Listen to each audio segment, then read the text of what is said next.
नमस्कार दोस्तों, डी के जॉब इन्फो चैनल में आपका एक बार फिर से स्वागत है। आज की वीडियो में हम जो बताने जा रहे हैं वो है राज्य सरकार के अधीन इलेक्ट्रिक डिपार्टमेंट। तो राज्य सरकार के अधीन इलेक्ट्रिक डिपार्टमेंट क्या काम करते हैं और इसमें क्या काम होते हैं।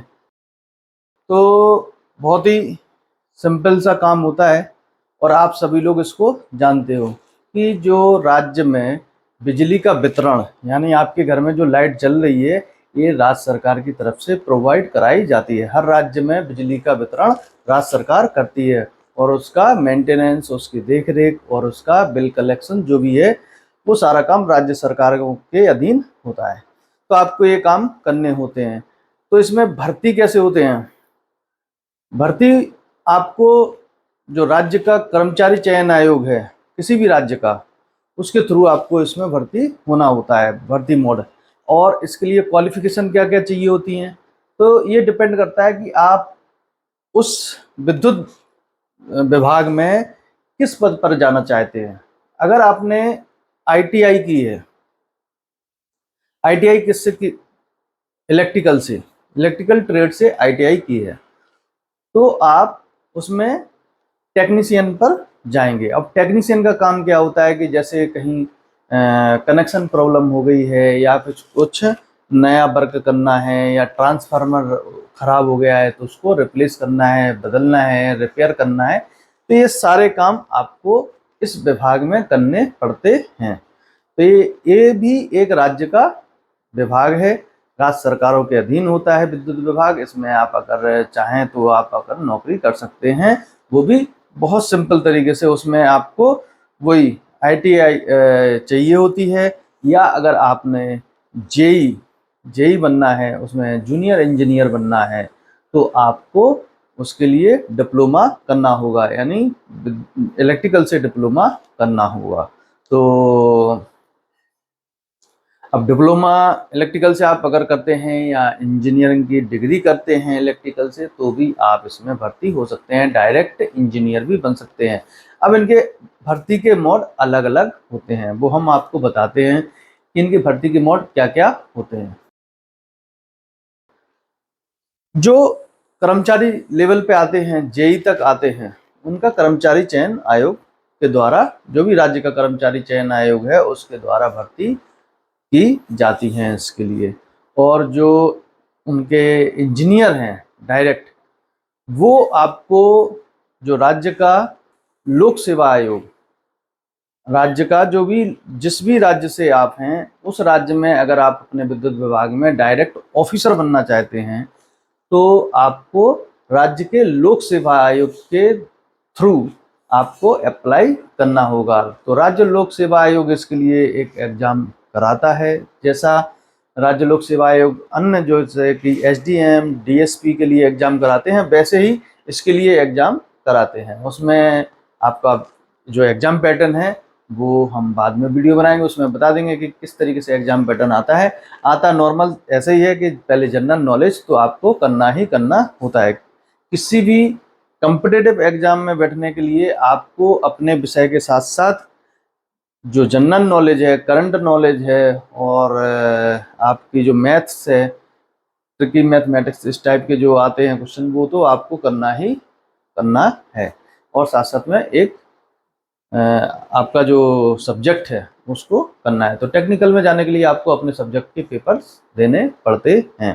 तो वो आपके राज्य लोक सेवा आयोग के द्वारा जो भर्ती होते हैं वो डायरेक्ट ऑफिसर रैंक में भर्ती होते हैं इसी विभाग में। उनका काम होता है जिला लेवल पर या तहसील लेवल पर सुपरवाइज करना विद्युत विभाग को, कि विद्युत का वितरण सही हो रहा है कि नहीं हो रहा है। जो जेई होते हैं ये भी बहुत बड़ा पद होता है। आप जब डिप्लोमा करके इसमें भर्ती होंगे तो आपको, जैसे कि सेंट्रल गवर्नमेंट की जो नौकरियां हैं जेई की, जूनियर इंजीनियर की, तो वहाँ आपको वैल्यू नहीं दी जाती है, वहाँ आपकी वैल्यू उतनी नहीं होती है थोड़ा कम होती है। जेई की मतलब जूनियर इंजीनियर में जो जाते हैं वहाँ पे थोड़ा सा उनको कम ग्रेड पे वही दिया जाता है, 4200 ग्रेड पे। जैसे हम अभी लेवल 7 जो 7th पे कमीशन के अनुसार बोलते हैं लेवल 6, इन्हीं से अभी वही दिया जाता है। पर इनका वैल्यू ज़्यादा होता है। कई राज्यों ने तो इनको ग्रुप बी का भी, जो जूनियर इंजीनियर है इनको ग्रुप बी में रखा हुआ है, ग्रुप बी ऑफिसर में रखा हुआ है।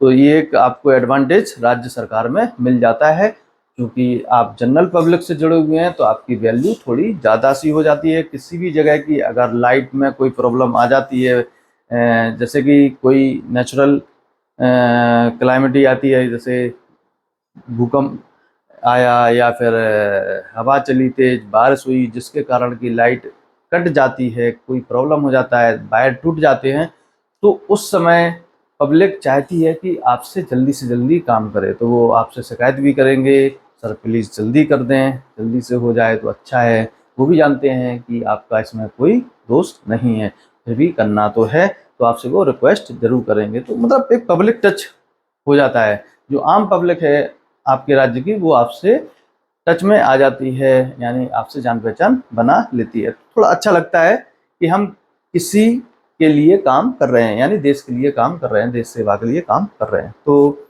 ये भी अच्छी बात है।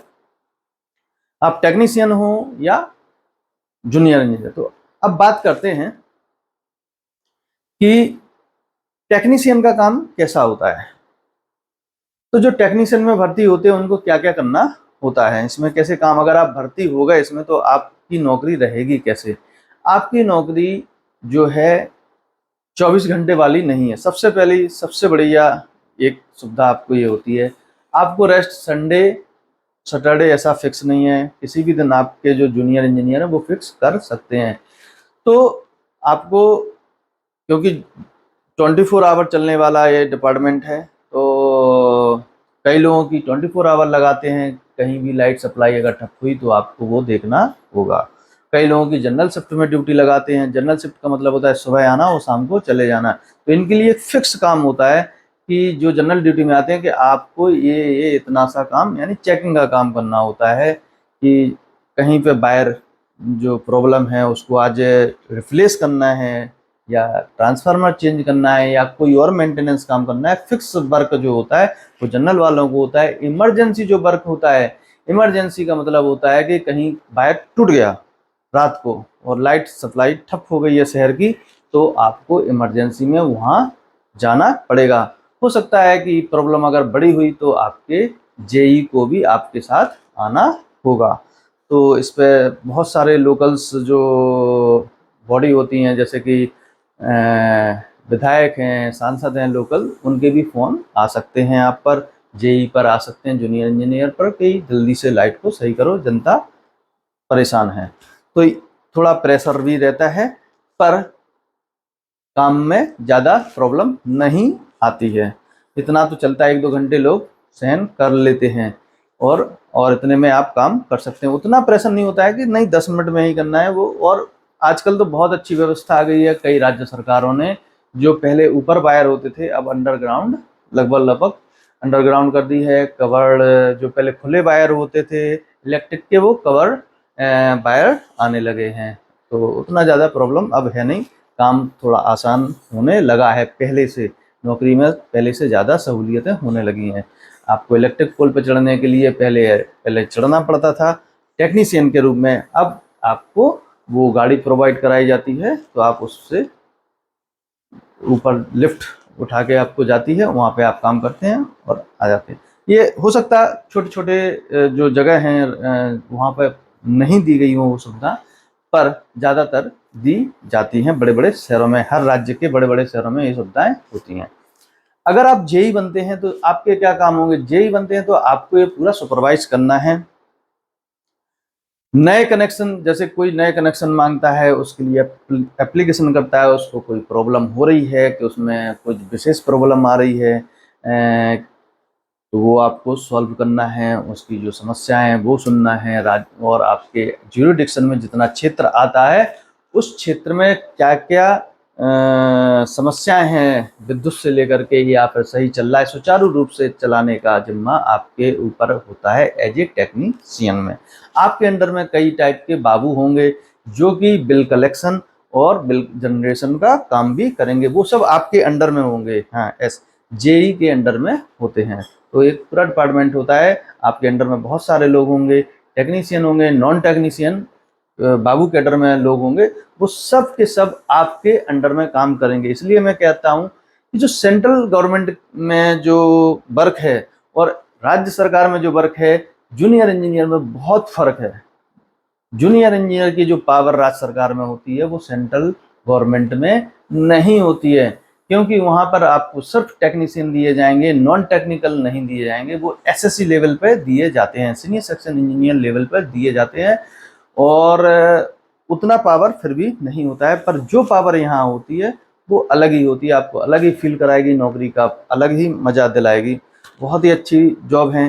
तो आशा करता हूँ कि वीडियो में दी गई जानकारी आपको अच्छी लगी होगी। राज्य सरकार का एक बहुत अहम डिपार्टमेंट है, बिजली से लेकर के बहुत सारी जो है आशाएं होती हैं लोगों की। अगर राज्य में बिजली अच्छी होती है तो उसको राज्य के विकास के रूप में देखा जाता है। जिस राज्य में बिजली हमेशा 24 घंटे आती है तो उस राज्य को ज़्यादा विकसित माना जाता है, क्योंकि बिजली से ही सब कुछ चल रहा है। ये हम वीडियो भी बना रहे हैं तो इसमें भी कहीं ना कहीं उसका एक कोई योगदान है। मोबाइल रिचार्ज करने में, ये लाइट चलाने में, फैन चलाने में, सभी में आजकल बिजली का उपयोग है। तो हम भी ये जो काम कर रहे हैं आपकी वजह से ही कर रहे हैं, यानी विद्युत विभाग के ऊपर डिपेंड हैं काम करने के लिए। अगर लाइट नहीं होती तो हम ये सारा काम नहीं कर सकते थे। तो बता रहा हूँ, बहुत ही इंपॉर्टेंट डिपार्टमेंट है राज्य का। बिजली से, विद्युत से सब कुछ चलता है आज के समय में। कंप्यूटर से लेकर के, सारी मशीनरी से लेकर के, कोल्ड स्टोरेज में जो भी कोल्ड इक्विपमेंट हैं वो सारे के सारे, यानी सारे के सारे जो बड़ी बड़ी कंपनियां हैं सब में आप देखो। ये छोटा एक उदाहरण देता हूँ। बड़े बड़े शहरों में जो बड़ी बड़ी कंपनियां होती हैं, उनके जो मालिक होते हैं उनसे भी आपका विशेष जुड़ाव हो जाएगा, उनसे जान पहचान हो जाएगी। वो भी आपको बार बार बुलाएंगे कि सर हमारी जो विद्युत है उसको प्रॉपर सुचारू रूप से बनाए रखें, उसका मेंटेनेंस करें। वो आपको थोड़ा ज़्यादा प्रिविलेज देंगे। हो सकता है आपका विभाग वो उपलब्ध ना कराए वो सुविधाएं, ये लोग सुविधाएं अपने तरफ से दे देंगे, पर लाइट का कनेक्शन सुचारू रूप से चलना चाहिए। तो बता रहा हूँ, बहुत ही अच्छा लगता है, कोई प्रॉब्लम नहीं आती है। सेंट्रल गवर्नमेंट में और भी टेक्निकल जॉब है, उनमें जो प्रॉब्लम आती है यहाँ पे वो नहीं आती हैं। तो आशा करता हूँ बहुत ही आपको अच्छा लगा होगा वीडियो। अगर आप टेक्निकल में अपना राज्य सरकार में करियर देखना चाहते हैं, नॉन टेक्निकल हम पहले भी बता चुके थे, बहुत ही अच्छी जॉब होती हैं। सेंट्रल गवर्नमेंट से तो लाख गुनी अच्छी जॉब स्टेट गवर्नमेंट की होती हैं, और इसलिए कि वो आपके राज्य में, आपके घर में है।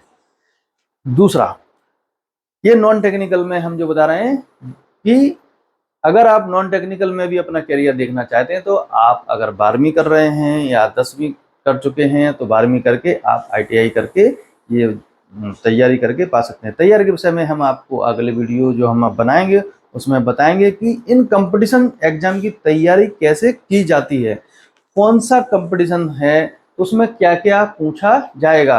अगर आप टेक्निकल में जाना चाहते हैं तो उसमें आपसे किस टाइप के क्वेश्चन पूछे जाएंगे उस कंपटीशन में, और अगर आप नॉन टेक्निकल में हैं तो आपसे कैसे क्वेश्चन कंपटीशन में पूछे जाते हैं, ये हम अपने एक्सपीरियंस बेस पे आपको बताएंगे कि नॉन टेक्निकल में किस तरीके के क्वेश्चन आते हैं, टेक्निकल में किस तरीके के क्वेश्चन आते हैं, आपको कैसे तैयारी करना है, क्या क्या पढ़ना है। तो ये हम अपने वीडियो आगे बनाएंगे, उसमें आपको बताएंगे। आशा करता हूँ कि आपको ये जो जानकारी दी है पसंद आई होगी, और पसंद आई है तो अपने जो फ्रेंड हैं उनके साथ शेयर करें, और जो भी लोग हैं जो चाहते हैं नौकरी में जाना या तैयारी कर रहे हैं उन तक ये वीडियो ज़रूर पहुंचाएं, ताकि ज़्यादा से ज़्यादा लोगों तक ये जानकारियां जा सकें और उनको उसका लाभ मिल सके, वो अपना करियर बना सकें। चलिए मिलते हैं अगले वीडियो में कुछ और नई जानकारियों के साथ। तब तक के लिए नमस्कार।